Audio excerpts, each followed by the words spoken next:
Think back to the 90s and early 2000s.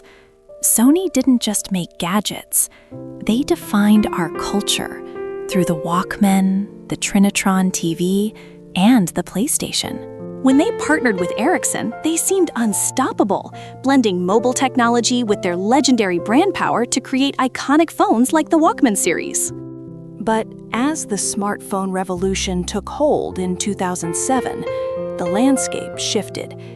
While Apple and Samsung raced ahead, Sony found itself at a crossroads. In 2012, Sony bought out Ericsson and launched the Xperia Z line. It was the birth of One Sony, a strategy to put their best tech into one flagship device. The Xperia Z was a masterpiece of design. It was waterproof, featured a stunning display, and had a camera sensor that the entire industry envied.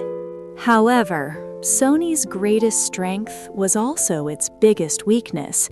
It was a company of silos. The camera, mobile, and display departments often refused to share their best secrets. Ironically, Sony produced the camera sensors found in almost every major competitor's phone, yet their own software struggled to produce the same image quality.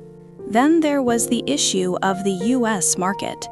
Sony struggled to build relationships with major carriers, making their phones nearly invisible to the average American consumer. While rivals adopted bezel-less screens and OLED displays, Sony stuck with their boxy omni-balance design for years, appearing dated next to the sleek iPhone and Galaxy models. By the time they pivoted, the damage was done. They moved from the Z series to the XC, then to a numbered system that left even the most loyal fans confused. Market share plummeted. Sony went from a top 5 manufacturer to holding less than 1% of the global market in just a few short years. Today, Sony has found a new path. They no longer try to compete with the mass market giants. Instead, they've retreated to a high-end niche. The modern Xperia is a tool for professionals, featuring 4K displays and manual camera controls borrowed directly from their world-class alpha cameras.